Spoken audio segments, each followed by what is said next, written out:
بسم اللہ الرحمن الرحیم۔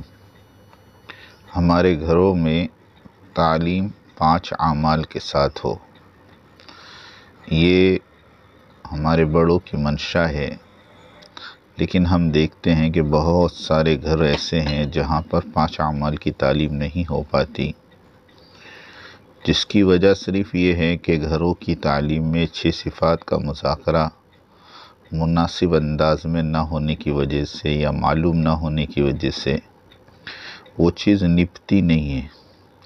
اسی کو سامنے رکھ کر ایک مختصر سے 6 صفات کے مذاکرے ہم نے تیار کیے ہیں، جو مشکل سے 7 سے 8 منٹ میں انشاءاللہ پورے ہو جائیں گے۔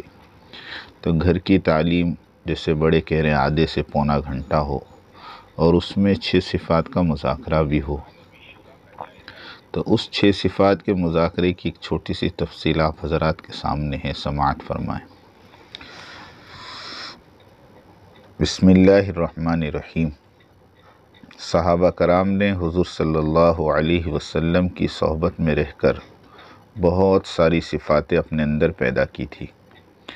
ان صفاتوں کے اندر سے چند صفات ایسی ہیں جو اگر ہماری زندگیوں میں آ گئی تو ہمارے لیے بھی دین پر چلنا آسان ہو جائے گا، جس میں پہلی صفت ہے ایمان، یعنی کلمہ طیبہ لا الہ الا اللہ محمد الرسول اللہ۔ کلمے کا مقصد یہ ہے کہ ہمارے دلوں کا یقین صحیح ہو جائے، اللہ سے ہونے کا، غیر اللہ سے نہ ہونے کا، حضرت محمد صلی اللہ علیہ وسلم کے طریقوں میں کامیابی اور غیروں کے طریقوں میں ناکامی، اس کا یقین ہمارے دلوں میں پیدا ہو جائے۔ حدیث پاک کا خلاصہ ہے کہ آپ صلی اللہ علیہ وسلم نے فرمایا، خطاب کے بیٹے جا کر لوگوں میں اعلان کر دو کہ جنت میں صرف ایمان والے ہی داخل ہوں گے۔ اس صفت کو اپنی زندگی میں لانے کے لیے تعلیم کے حلقوں میں بیٹھ کر ایمان کے فضائل کو پڑھنا اور سننا اور امت میں چل پھر کر ایمان کی خوب دعوت دینا اور دعاؤں کے ذریعے ایمان کی حقیقت کو اللہ سے مانگنا، اور اس کی عملی مشق یہ ہے کہ آنکھوں کا دیکھنا، کانوں کا سننا، زبان کا بولنا صحیح ہو، اور دماغ سے سوچے تو اللہ کی قدرت کے بارے میں سوچے۔ اور اس کی علامت یہ ہے کہ نیکی تجھے خوش کرے، گناہ تجھے غمگین کرے تو سمجھ لے کہ تو مومن ہے۔ ایمان والے کی نشانی ہے کہ راستے سے تکلیف دینے والی چیزوں کو ہٹاتا ہے۔ جس کو مسجدوں میں آتا جاتا دیکھو اس کے ایماندار ہونے کی گواہی دو۔ پرانی جان پہچان کی رعایت کرنا یہ ایمان کی نشانی ہے۔ دوسری صفت ہے نماز۔ نماز سے یہ چاہا جا رہا کہ ہماری زندگی صفت صلاۃ پر آ جائے۔ صفت صلاۃ یعنی جس طرح ہم نماز میں اللہ کے حکم اور نبی کے طریقے پر چلتے ہیں، ایسے ہماری باہر کی زندگی بھی اللہ کے حکم اور نبی کے طریقے پر چلنے لگے۔ حدیث پاک کا خلاصہ ہے کہ نماز دین کا ستون ہے، نماز مومن کی معراج ہے، نماز شیطان کا منہ کالا کرتی ہے۔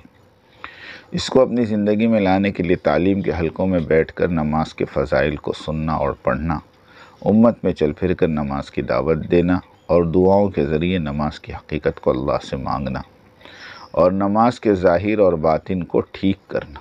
نماز میں کھڑے ہو تو یہ دھیان کرنا کہ میں اللہ کو دیکھ رہی ہوں، یا کم از کم اللہ تو مجھے دیکھ ہی رہا ہے۔ اس کی علامت یہ ہے کہ گناہوں سے ایسا ڈر لگے جیسے آگ اور سانپ سے ڈر لگتا ہے۔ تیسری صفت ہے علم و ذکر۔ علم و ذکر کا مقصد یہ ہے کہ ہم اللہ کے حکموں کو معلوم کریں اور اللہ کے دھیان کے ساتھ اس کو پورا کریں۔ ایک حدیث پاک کا خلاصہ ہے کہ جو بندہ علم دین سیکھنے کے لیے نکلتا ہے، اللہ اس کے لیے جنت کا راستہ آسان کر دیتے ہیں۔ اس کو اپنی زندگی میں لانے کے لیے تعلیم کے حلقوں میں بیٹھ کر علم کے فضائل کو پڑھنا اور سننا، امت میں چل پھر کر علم کی دعوت دینا اور دعاؤں کے ذریعے علم کی حقیقت کو مانگنا۔ فضائل والا علم تعلیم کے حلقوں سے اور مسائل والا علم اپنے مسلک کے معتبر علماء سے، اور ہمارے گھر والے اپنے شوہر کے ذریعے اپنے مسلک کے معتبر علماء سے اپنے مسائل کا دین حاصل کریں۔ اس کی علامت یہ ہے کہ ہر کام کو کرنے سے پہلے ہم اہل علم حضرات کو پوچھ کر اس عمل کو کرنے والے بنیں۔ ذکر کا مقصد یہ ہے کہ ہماری اندر اللہ کا دھیان پیدا ہو۔ حدیث پاک کا خلاصہ ہے کہ اللہ کے ذکر سے بڑھ کر عذاب قبر سے زیادہ نجات دینے والا عمل کوئی نہیں ہے۔ اس کے لیے تعلیم کے حلقوں میں بیٹھ کر ذکر کے فضائل کو پڑھنا اور سننا، امت میں چل پھر کر ذکر کی دعوت دینا اور دعاؤں کے ذریعے ذکر کی حقیقت کو اللہ سے مانگنا۔ اس کی مشق یہ ہے کہ صبح شام کی تسبیحات بلا ناغہ پورا کرنا، روزانہ کلام پاک کے پڑھنے کی عادت ڈالنا، کم سے کم 1 پارہ، صبح شام کی مسنون دعاؤں کا اہتمام کرنا اور انفرادی طور پر روزانہ 15-20 منٹ اللہ سے مانگنے کی عادت ڈالنا۔ اس کی علامت یہ ہے کہ چھوٹے سے چھوٹا عمل سنت کے مطابق ہو اور چھوٹے سے چھوٹے گناہ سے ہم بچنے لگیں۔ اکرام مسلم کا مقصد یہ ہے کہ امت کے اندر جوڑ پیدا ہو، اور وہ جوڑ کیسے پیدا ہوگا؟ ہم اپنے حق کو معاف کر دیں، دوسرے کے حق کو ادا کریں۔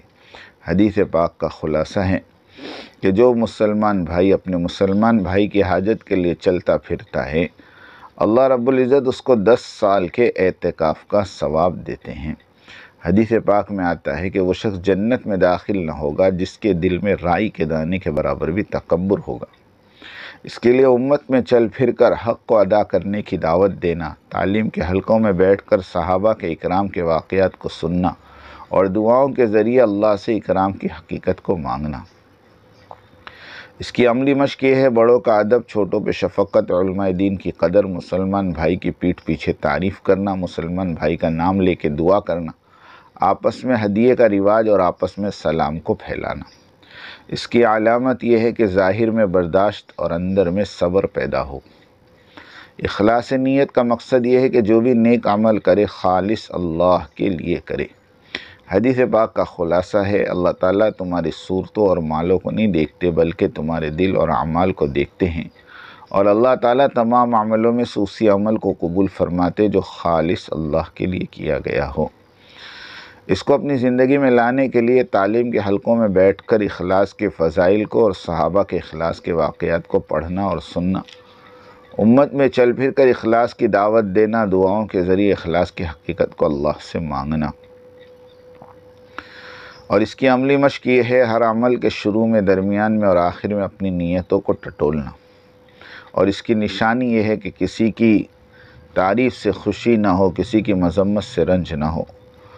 اور 6 نمبر ہے دعوت اللہ، امت کا جان، مال اور وقت صحیح جگہ لگ جائے، ایک صبح ایک شام اللہ کے راستے میں نکلنا دنیا و مافیہ سے بڑھ کر ہے۔ تعلیم کے حلقوں میں بیٹھ کر دعوت کے فضائل کو پڑھنا، امت میں چل پھر کر دعوت کے فضائل کو بیان کرنا اور دعاؤں کے ذریعے دعوت کی حقیقت کو اللہ سے مانگنا۔ اور اس کی عملی مشق یہ ہے کہ زندگی میں پہلی مرتبہ 4 مہینے، ہر سال چلہ، ہر مہینے 3 دن، ہفتے کے 2 گشت، روزانہ کی 2 تعلیم، روزانہ مسجد وار جماعت میں بیٹھنا اور روزانہ مسجد کو 2.5 گھنٹے دینا، اور ہمارے گھر کی مستورات سہروزہ لگائے، جن کے 3 مرتبہ سہروزہ لگے ہیں وہ عشرہ لگائیں، جن کا عشرہ لگ گیا ہے وہ چلے میں جائیں، ہر تیسرے مہینے میں 3 دن، ہر سال کا عشرہ اور ہر تیسرے سال کا چلہ ہماری مستورات پابندی سے لگائیں۔ اور اس کی علامت یہ ہے کہ ہمارا جان اور مال اپنی ذات سے زیادہ اللہ کے دین پر لگنے لگے تو سمجھ لو کہ ہمارے اندر دعوت کی صفت آ گئی۔ اور پرہیز کے طور پر لایانی باتوں سے اور لایانی کاموں سے اور لایانی چیزوں سے اپنے آپ کو بچانا۔ اس کے لیے بتاؤ ان تمام صفات کو اپنی زندگی میں لانے کے لیے کون کون اللہ کے راستے میں نکلنے کے لیے تیار ہے۔ اس کے بعد اپنے گھروں کی تشکیل ہو، ہر مستورات کی، سہروزہ جن کے لگے ہیں ان کے عشرے کی، جن کا عشرہ لگا ہے ان کے چلے کی، اور جن مردوں کے 4 مہینے لگ گئے ان کے چلے کی ترتیب بنائیں، جن کا چلہ لگ گیا ان کے 3 دن کی ترتیب بنائیں۔ اس طرح ہمارے گھروں کی تعلیم 5 اعمال کے ساتھ ہو، اور اس کے بعد ایک ہلکا سا مشورہ کر لیں کہ آئندہ کل تعلیم کون کرے، آئندہ کل 6 صفات کون کریں۔ اللہ پاک مجھے آپ کو کہنے سننے سے زیادہ عمل کی توفیق عطا فرمائے۔